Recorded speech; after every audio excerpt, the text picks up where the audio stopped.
بسم اللہ الرحمن الرحیم۔ السلام علیکم۔ یہ کتاب آپ کے لیے کاشان بصیرت کے یوٹیوب چینل کی جانب سے ریکارڈ کی جا رہی ہے۔ کتاب کا نام ہے مجالس المومنین۔ اب ہم کتاب کا پارٹ نمبر 25 پڑھیں گے۔ مجلس سوم اکابر شیعہ از اصحاب کرام رضوان اللہ علیہ، گروہ دوم صحابہ کرام از غیر بنی ہاشم، صفحہ نمبر 424۔ صحابی رسول صلی اللہ علیہ وسلم ابراہیم ابو رافع یا ابن رافع۔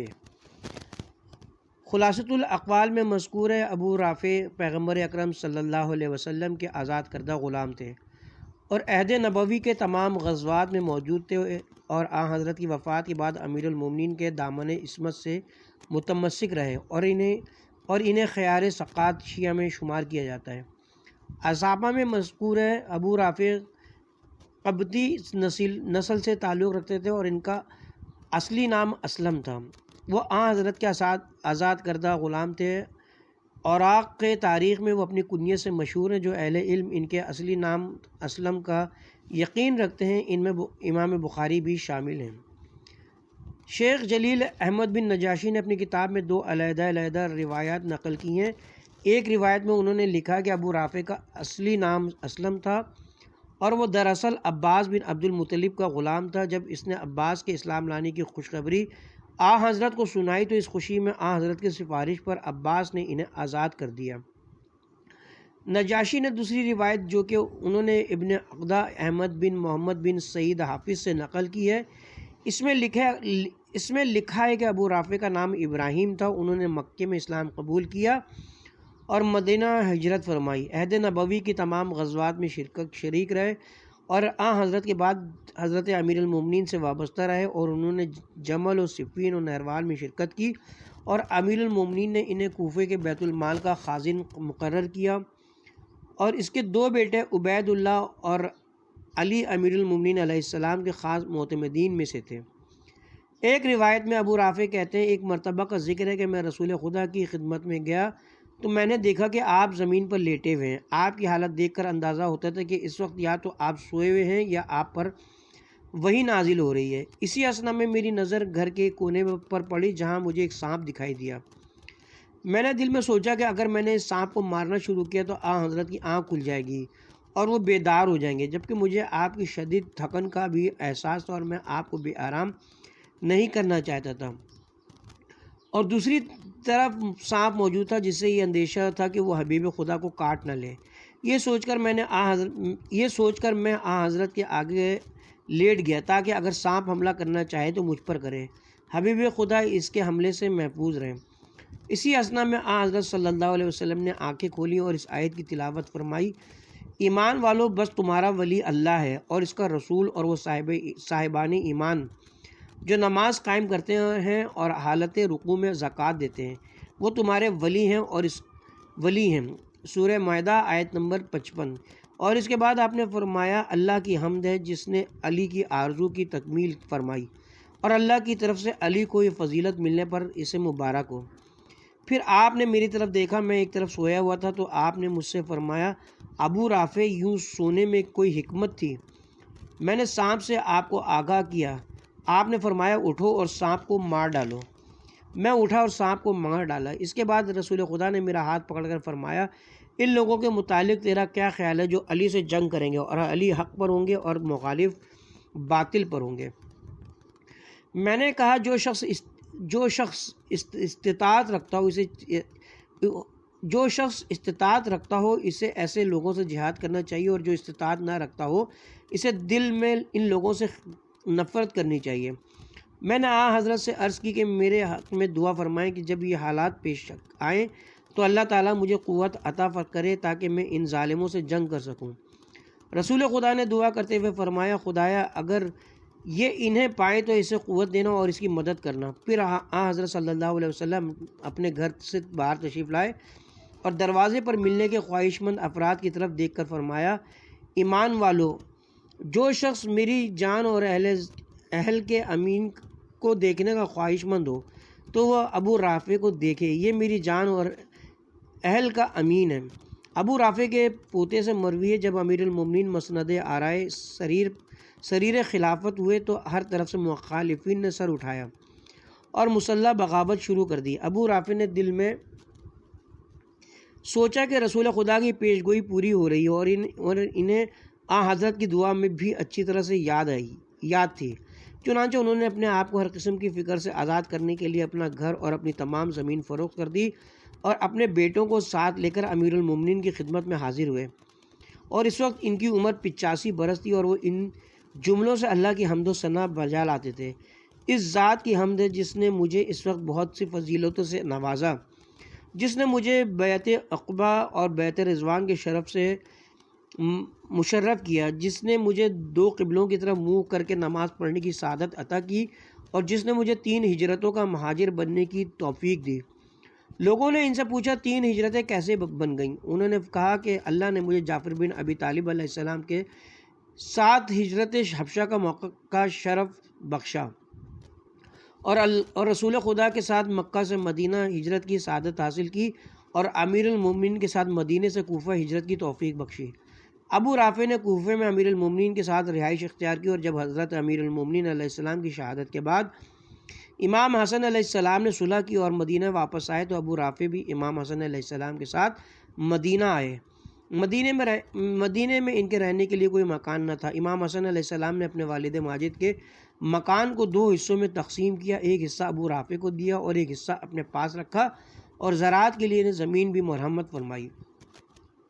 بیت المال کا ہار۔ ورام نے اپنے مجموع میں یہ واقعہ لکھا کہ جو کہ انتہائی نصیحت آموز ہے۔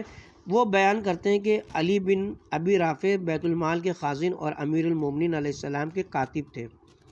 بیت المال میں ہیروں کا ایک ہار آیا جسے امیر المومنین نے اپنے ہاتھوں سے بیت المال میں رکھا، اور حضرت کی ایک صاحبزادی کو ہار کے متعلق پتہ چلو تو اس نے عید الاضحیٰ کے موقع پر علی بن ابی رافع کو پیغام بھیجا: میں نے سنا کہ آپ کے پاس بیت المال میں ہیروں کا ایک ہار موجود ہے، اور میں چاہتی ہوں کہ آپ مجھے 3 دن کے لیے آرائتاً وہ ہار دے دیں۔ میں عید گزرنے کے بعد وہ ہار آپ کو واپس کر دوں گی۔ علی بن ابی رافع نے جواب میں کہلا بھیجا: ہمارے پاس اس طرح کا ایک ہار موجود ہے، اگر آپ ہار کی ضمانت فراہم کریں تو میں چند دنوں کے لیے وہ ہار آپ کو دے دوں گا۔ شہزادی نے ہر طرح کی ضمانت فراہم کی، اور علی بن ابی رافع نے وہ ہار شہزادی کے پاس بھیج دیا۔ بی بی نے عید کے دن وہ ہار پہنا، اور اتفاق سے امیر المومنین علیہ السلام نے اس ہار کو دیکھ لیا اور بیٹی سے پوچھا: یہ ہار تمہارے پاس کہاں سے آیا ہے؟ بی بی نے کہا: میں نے بیت المال سے منگوایا ہے اور عید کے بعد واپس کر دوں گی۔ حضرت علی علیہ السلام نے بیٹی سے وہ ہار لے لیا۔ بیٹی نے عرض کی: ابا جان، آخر اس میں حرج ہی کیا ہے اگر میں عید کے موقع پر یہ ہار پہن لوں؟ پیاری بیٹی، کیا تمام مہاجرین کی بیٹیاں عید کے دن اس جیسا ہار پہنتی ہیں؟ پھر آپ نے علی بن ابی رافع کو بلا کر فرمایا: تم نے یہ ہار میری بیٹی کو کیوں دیا جبکہ تمہیں علم ہے کہ یہ ہار بیت المال کا ہے اور پوری امت اسلامیہ کی ملکیت ہے؟ علی بن ابی رافع نے عرض کی: آپ کی بیٹی امین ہے اور اس نے مجھے ہر طرح کی ضمانت بھی فراہم کی، اسی لیے میں نے وہ ہار ان کے پاس بھیج دیا تھا۔ امیر المومنین علیہ السلام نے فرمایا: ہاں یہ سچ ہے، لیکن اگر تم نے دوبارہ ایسا کیا تو تمہیں خائن تصور کیا جائے گا، اور اگر میری بیٹی نے ضمانت فراہم نہ کی ہوتی تو میں اس کا ہاتھ کاٹ دیتا۔ قائرین کرام سے درخواست ہے کہ وہ علی کے عدل کو ملاحظہ فرمائیں اور اغیار کی اقربا پروری کو بھی ذہن میں رکھیں۔ ہمیں امید ہے کہ اگر انہوں نے غیر جانبدار ہو کر دونوں سیرتوں کا مطالعہ کیا تو انہیں حقانیت علی کا فیصلہ کرتے دیر نہ لگے گی۔ برا بن مالک بن نضر انصاری۔ علامہ ہلی اور حسن بن داؤد نے انہیں موثق اور ممدوح صحابہ میں سے شمار کیا ہے۔ آپ انس بن مالک کے بھائی تھے، لیکن دونوں بھائیوں میں بڑا تضاد تھا۔ انس اہل اقتدار کا پجاری اور ولایت علی سے منحرف تھا، جبکہ اس کا بھائی حق و صداقت کا پرستار تھا۔ انہوں نے جنگ احد اور دیگر غزوات میں شرکت کی تھی اور وہ اپنے دور کے صاحب فضیلت اور دلیر یگانہ تھے۔ ابن سیرین سے منقول ہے کہ حضرت عمر نے سالار لشکر کو لکھا تھا کہ جب بھی جنگ میں شدت پیدا ہو جائے اور جنگ کے شعلے زور سے بھڑک اٹھے اور جوان آگے بڑھنے سے عاجز آ جائیں تو برا بن مالک کو آگے کر دو، وہ آگے بڑھنے کا راستہ تلاش کر لے گا۔ اور مسلمہ کذاب کو شکست دینے اور اسے قتل کرنے میں انہوں نے تاریخی کردار ادا کیا تھا۔ مورخین کا بیان ہے جب لشکر اسلام کا مسلمہ کذاب کے لشکر سے مقابلہ ہوا تو مسلمان چندہ کامیابی حاصل نہ کر سکے اور مسلمہ کذاب اور اس کے پیروکاروں نے ایک باغ میں پناہ حاصل کر لی جس کی فصیل بہت اونچی تھی۔ حضرت برا بن مالک نے اپنے ساتھیوں سے کہا، آپ حضرات کسی طرح سے مجھے دیوار پر چڑھا دیں تو میں دروازہ کھول دوں گا۔ صحابہ کرام نے انہیں اپنے کندھوں پر بلند کیا اور وہ دیوار پر چڑھ گئے، پھر انہوں نے دیوار سے چھلانگ لگا دی اور دشمن کے لشکر میں گھس گئے اور ایک زوردار لڑائی کے بعد انہوں نے دروازہ کھول دیا۔ دروازہ کھلتے ہی مسلمان فوج ڈر آئی اور یہ مسلمہ کذاب قتل ہوا۔ اس جنگ میں انہیں تیر و شمشیر کے 80 سے زیادہ زخم لگے۔ حضرت عمر کے عہد حکومت میں فتح شوستر کے وقت وہ شہید ہوئے اور وہیں مدفون ہوئے۔ ان کا مزار زیارت گاہ خاص و عام ہے۔ برا بن غارب انصاری الحارثی الخزرجی، علامہ ہلی انہیں زمرہ مقبولین اور مشکورین میں سے لکھا ہے۔ کامل بہائی میں اسحاق بن جعفر سے مروی ہے، اس نے امش سے روایت کی۔ امش نے کہا کہ میرے پاس 10 نیک سیرت تابعین نے گواہی دی کہ برا بن غارب نے کہا، میں مر رہا ہوں اور جن لوگوں نے علی پر جبر کرتے ہوئے سبقت کی تھی میں ان سے بیزاری کا اظہار کرتا ہوں اور دنیا و آخرت میں ان سے بیزار ہوں۔ کتاب مذکور کے ایک اور مقام پر مذکور ثقیفائی حکومت کے ابتدائی ایام میں برا بن غارب اور بریدہ بن حسین حضرت علی علیہ السلام کو مخالفین کی اندرونی خبروں کی اطلاع فراہم کیا کرتے تھے۔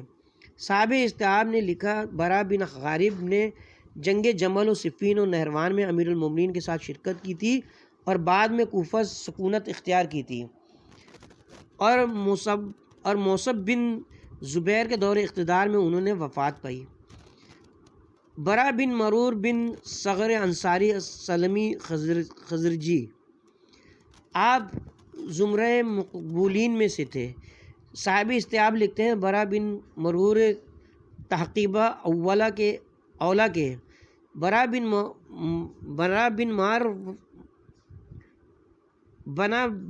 بن مرور عقبہ اولا کے فقہا میں سے ایک نقیب تھے اور انصار کے بزرگ تھے۔ بنی سلمہ جو کہ ان کے رشتہ دار تھے وہ کہتے تھے کہ شب عقبہ رسول خدا کی سب سے پہلے بیعت برا بن مرور نے کی تھی، اور بعض کہتے ہیں کہ وہ پہلے فرد تھے جنہوں نے کعبے کی طرف منہ کر کے نماز پڑھی تھی اور پہلے شخص تھے جنہوں نے اپنے ترکے کی انتہائی وصیت کی تھی۔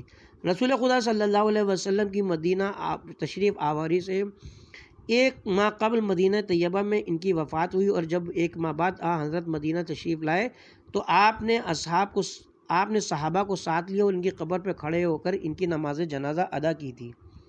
بشر بن برا بن مرور انصاری، علامہ ہلی نے انہیں زمرہ مقبولین میں شمار کیا اور ان کے متعلق لکھا ہے کہ رسول اکرم صلی اللہ علیہ وسلم نے عقد مواقات کے وقت بنی عدی کے ایک حلیف واقد بن عبداللہ تمیمی کو ان کا بھائی بنایا تھا، اور آپ بدر، احد، خندق و حدیبیہ میں موجود تھے اور جنگ خیبر میں انہوں نے شرکت کی تھی، اور یہودی عورت نے حضرت کو زہر آلود گوشت پیش کیا تھا۔ اس دعوت میں بشر موجود تھے اور زہریلے گوشت کھانے سے وہ شہید ہو گئے تھے۔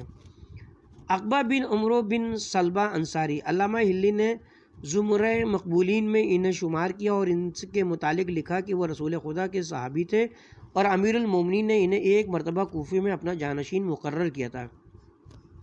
صحابہ اصحابہ لکھتے ہیں، عقبہ بن عمرو اپنی کنیت ابو مسعود سے مشہور تھے اور مورخین کا اتفاق ہے کہ وہ بیعت عقبہ میں موجود تھے اور جنگ بدر کی شرکت کے متعلق اختلاف ہے۔ انہوں نے مقام بدر پر کچھ دن تک رہائش اختیار کی تھی، اسی لیے انہیں بدری کہا جاتا ہے اور مورخین انہیں ابو مسعود بدری کے نام سے یاد کرتے ہیں۔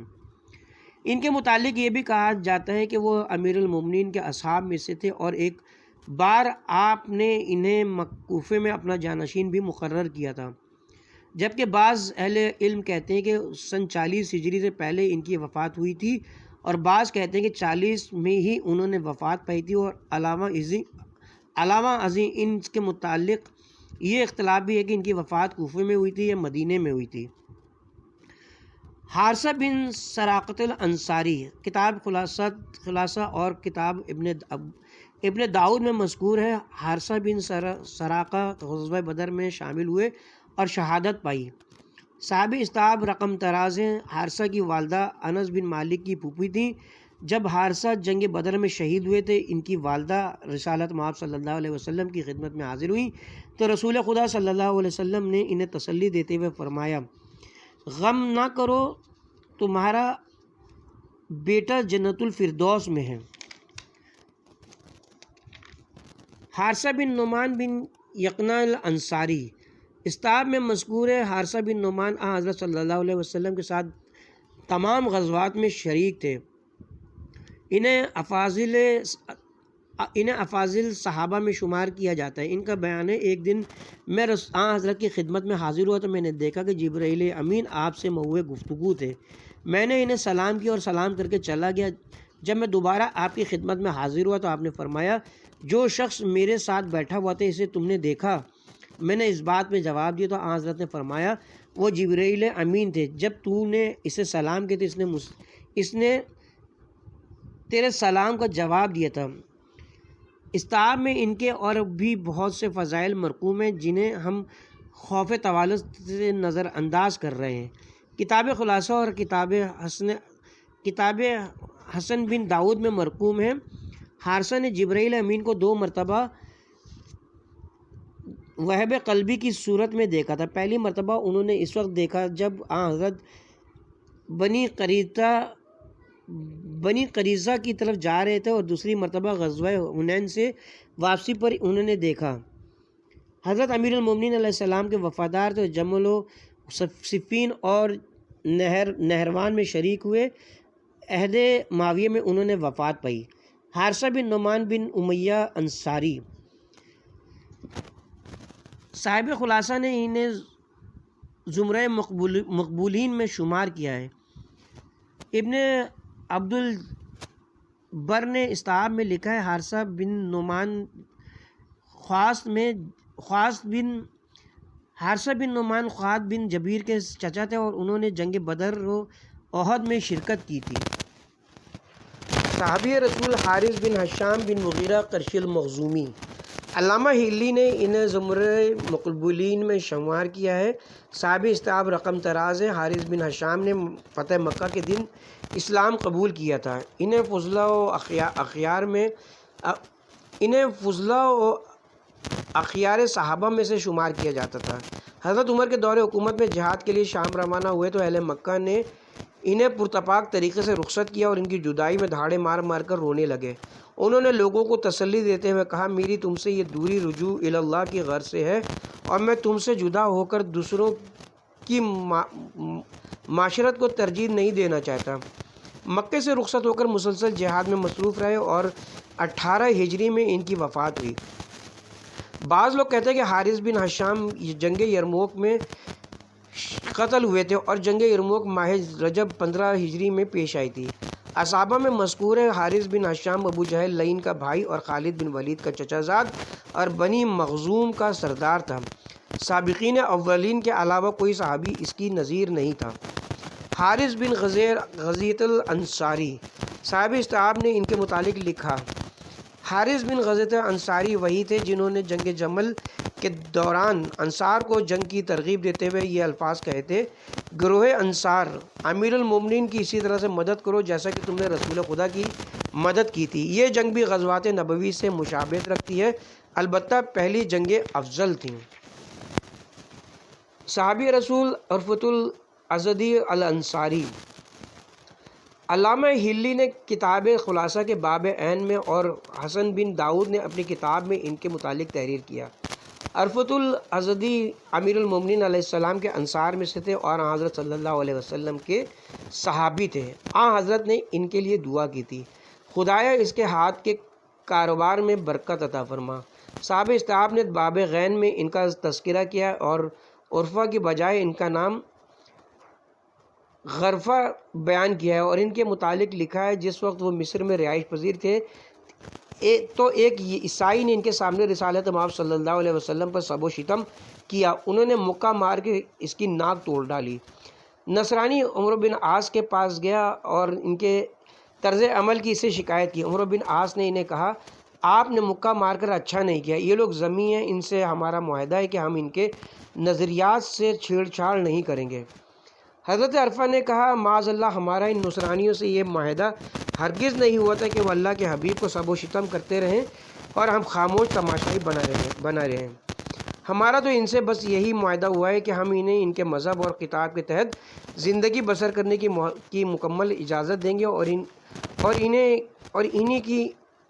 انہیں ان کی حیثیت سے زیادہ تکلیف نہ دیں گے، اور اگر کسی دشمن نے ان پر حملہ کیا تو ہم ان کی حفاظت کریں گے، اور اگر ان کا کوئی جھگڑا ہوا تو ہم اس کا عادلانہ فیصلہ کریں گے، اس کے علاوہ ان سے ہمارا کوئی معاہدہ نہیں۔ مؤلف کہتا ہے، اس واقعے سے معلوم ہوتا ہے کہ عمرو بن عاص کی نظر میں حبیب خدا صلی اللہ علیہ وسلم کا کوئی احترام نہ تھا، اور نہ شاطم رسول کی یوں طرفداری ہرگز نہ کرتا، اور یہاں ہندوستان میں بھی ایسے بدبخت ملا موجود ہیں جن کی نظر میں احترام رسالت مآب صلی اللہ علیہ وسلم موجود نہیں ہے۔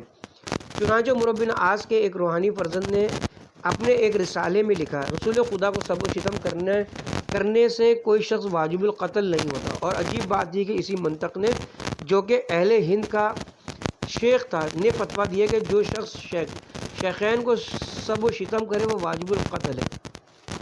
کتاب استحباب میں ہے، عرفہ سے منقول ہے کہ امیر المومنین علیہ السلام کے ساتھ جب ہم جنگ صفین کے لیے روانہ ہوئے تو آپ نے تھوڑی دیر کے لیے راستہ تبدیل کیا اور ایک جگہ آئے اور وہاں بیٹھ کر کچھ دیر تک روتے رہے اور فرمایا، یہاں ان کا قافلہ اترے گا اور یہاں ان کی سواریاں بیٹھیں گی اور یہاں ان کا خون بہایا جائے گا، ان پر میرا باپ قربان جن کا آسمان و زمین میں خدا کے علاوہ کوئی مددگار نہ ہوگا۔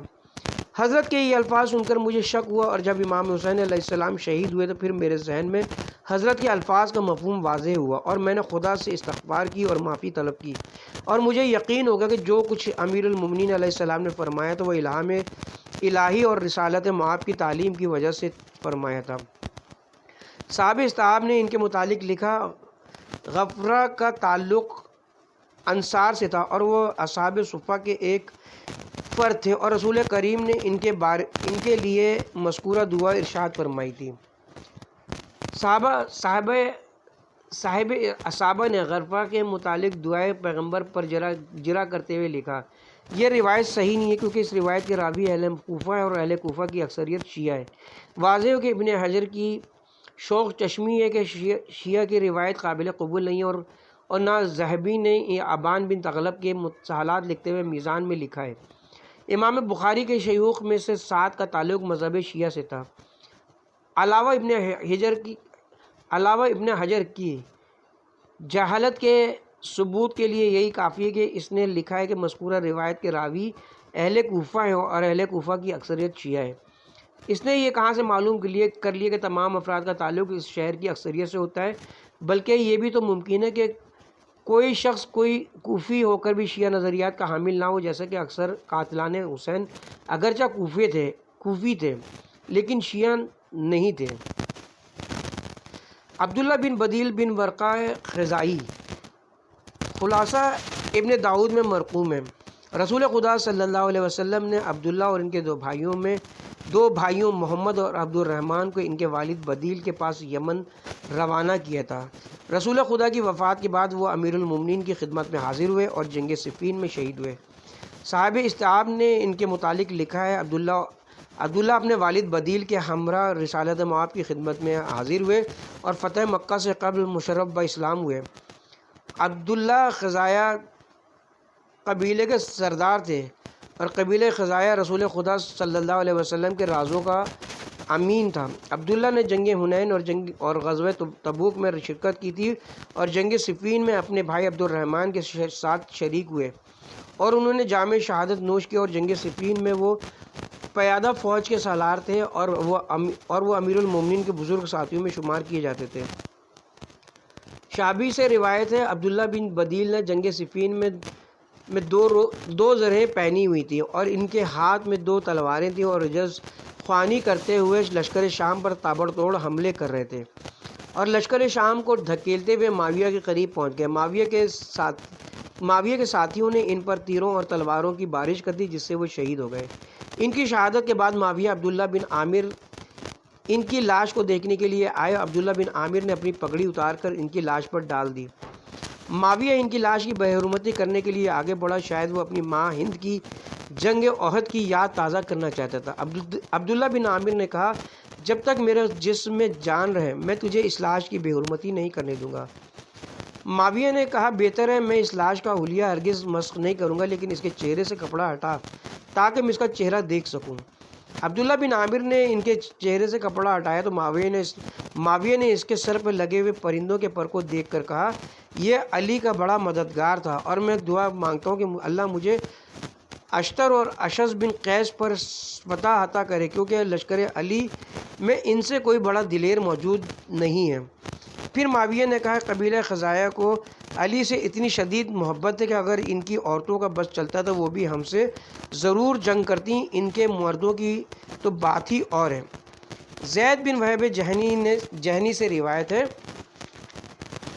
عبداللہ بن بدیل نے جنگ صفین میں خطبہ دیا اور اللہ تعالیٰ کی حمد و ثنا اور رسول اکرم صلی اللہ علیہ وسلم پر درود و سلام کے بعد کہا، لوگوں، معاویہ نے اس چیز کا دعویٰ کیا ہے جو اس کا حق نہیں ہے، اور اس نے مستحق کی خلافت سے ناجائز جھگڑا کیا، اور وہ باطل کے ذریعے سے حق کو شکست دینے کا خواہش مند ہے، اور وہ بدو اور جاہل عوام کو فریب دے کر تمہارے مقابلے پر لے آیا ہے، لہٰذا تم باطل کے پرستاروں سے جنگ کرو، ان سے مقابلہ کرو، اللہ تعالیٰ تمہارے ہاتھوں سے انہیں عذاب دے گا اور انہیں رسوا کرے گا، اور تمہیں ان پر فتح و نصرت عطا فرمائے گا، اور اہل ایمان کے دلوں کو اللہ شفا بخشے گا۔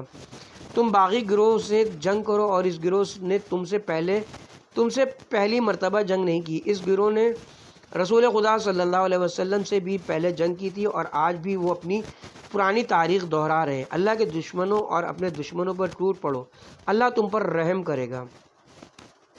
عبد الرحمن بن جبل عجمی صاحب اصابہ رقم تراز ہیں، ان کے والد یمن کے رہنے والے تھے، وہ یمن کو چھوڑ کر مکہ آباد ہو گئے تھے، اور مکے میں ہی عبد الرحمن اور ان کے بڑے بھائی کلدہ پیدا ہوئے تھے۔ عبد الرحمن بہت اچھے شاعر تھے، اور انہوں نے حضرت عثمان کے متعلق یہ اشعار کہے تھے، میں رب العباد خدا کی قسم کھا کر کہتا ہوں کہ اللہ نے کسی چیز کو بے مقصد پیدا نہیں کیا، لیکن تجھے صرف آزمائش کے طور پر پیدا کیا ہے، تیرے ذریعے سے ہماری آزمائش ہوگی یا ہمارے ذریعے سے تیری آزمائش ہوگی۔ جسے رسول خدا نے نکال دیا تھا تو نے اسے بلا کر پناہ دی ہے، یہ تو سنت مصطفیٰ کی کھلم کھلا خلاف ورزی ہے۔ تو نے اپنے رشتہ داروں کو لوگوں کا حاکم بنا دیا ہے، یہ سابقہ خلفاء کے طریقے کی مخالفت ہے، اور تو نے مروان کو افریقہ کی غنیمت کا خمس دے دیا، تو نے اسے ترجیح دے کر اقربا پروری کا ثبوت دیا۔ جب حضرت عثمان نے یہ شعر سنے تو انہیں بہت غصہ آیا، اور انہوں نے عبد الرحمن کو قید کرنے کا حکم جاری کیا، چنانچہ انہیں خیبر کے ایک زندان میں قید کر دیا گیا۔ جب وہ قید میں گئے تو انہوں نے زندان سے یہ اشعار لکھ کر امیر المومنین علیہ السلام کی خدمت میں ارسال کیے، ابو الحسن، میں آپ پر قربان جاؤں، مجھ پر سخت مصیبت آن پڑی ہے جسے میں برداشت کرنے سے قاصر ہوں۔ خیبر میں غموں کی گہرائی میں مجھے ڈال دیا گیا، اور معلوم ہوتا ہے کہ میں کسی تنگ و تاریک قبر میں پہنچ چکا ہوں۔ یہ تمام تر سزا مجھے حق کہنے کی پاداش میں مل رہی ہے، اگر حق گو مر گیا تو پھر حق کہنے کی جرت کون کرے گا؟ صاحب اصابہ کہتے ہیں، امیر المومنین علیہ السلام نے ان کے متعلق حضرت عثمان سے کافی گفت و شنید کی، جس کے بعد انہیں زندان سے رہائی ملی۔ عبد الرحمن جنگ جمل و صفین میں امیر المومنین علیہ السلام کے ہم رکاب تھے، اور جنگ صفین میں حق کا دفاع کرتے ہوئے انہوں نے جام شہادت نوش کیا۔ ابو امامہ اسد بن زرارہ خزرجی الانصاری کتاب خلاصہ میں مرقوم ہے، یہ بزرگوار شب عقبہ کے نقبائے ثلاثہ میں سے ایک تھے۔ صاحب استعاب لکھتے ہیں، اسد کی کنیت ان کے نام پر غالب آ گئی، اور وہ نام کے بجائے کنیت سے زیادہ مشہور ہیں۔ عقبہ اولا میں آپ 6 یا 7 افراد میں سے ایک تھے، اور عقبہ ثانیہ میں آپ 12 افراد میں شامل تھے، اور عقبہ ثالثہ کے اور عقبہ ثالثہ کے وقت آپ 70 افراد میں شامل تھے، اور جن 12 افراد کو آن حضرت صلی اللہ علیہ وسلم نے اپنا نقیب مقرر کیا تھا، ان میں سے آن حضرت کے ہاتھ پر سب سے پہلے بیعت کرنے والے آپ ہی تھے۔ ان بزرگواروں کے نام یہ ہیں: نمبر 1 اسد بن زرارہ، نمبر 2 سعد بن عبادہ، نمبر 3 سعد بن ربیع، نمبر 4 سعد بن خیثیمہ، نمبر 5 منظر بن عمر، نمبر 6 عبداللہ بن رواحہ، نمبر 7 برا بن معرور، نمبر 8 ابو الحشم بن التحیان، نمبر 9 اسد بن حضیر، نمبر 10 عبداللہ بن عمرو بن حیزام، نمبر 11 عبادہ بن صامت حضرت، نمبر 12 رافع بن مالک، نمبر 12 رافع بن مالک۔ ابو امامہ نے ہجرت کے پہلے سال وفات پائی، اور وہ انصار سے پہلے مسلمان تھے، جو بقیع میں دفن ہوئے، اور مہاجرین میں سب سے پہلے عثمان بن مظعون بقیہ میں دفن ہوئے۔ ابو الیسر کعب بن عمر بن عباد انصاری اسلمی۔ خلاصہ اور کتاب ابن داؤد میں مذکور ہے کہ آپ افاضل صحابہ میں سے تھے اور امیر المومنین علیہ السلام کے وفادار ساتھی تھے۔ استیاب میں مذکور ہے کعب بن عمر عقبہ اور بدر میں موجود تھے، اور انہوں نے عباس بن عبد المطلب کو جنگ بدر میں گرفتار کیا تھا، اور انہیں گرفتار کر کے رسالت مآب صلی اللہ علیہ وسلم کی خدمت میں لائے تھے۔ ان کا قد چھوٹا تھا، جبکہ ان کے ہاتھوں قید ہونے والے عباس کا قد بڑا تھا۔ رسول خدا صلی اللہ علیہ وسلم نے فرمایا، اس کی گرفتاری کے لیے اللہ کے ایک کریم فرشتے نے تیری مدد کی ہے۔ حضرت ابو الیسر کعب بن عمر نے جنگ بدر میں اپنی شجاعت کے کھل کر جوہر دکھائے، اور انہوں نے مشرکین مکہ سے ان کا پرچم چھین لیا تھا۔ جنگ صفین میں حضرت امیر المومنین علیہ السلام کے ہم رکاب تھے، اور انہوں نے پرچم اسلام کو بلند کیا، اور 55 ہجری کو مدینہ منورہ میں وفات پائی۔ اس کے ساتھ ہی یہاں پر پارٹ نمبر 25 کا اختتام کرتے ہیں۔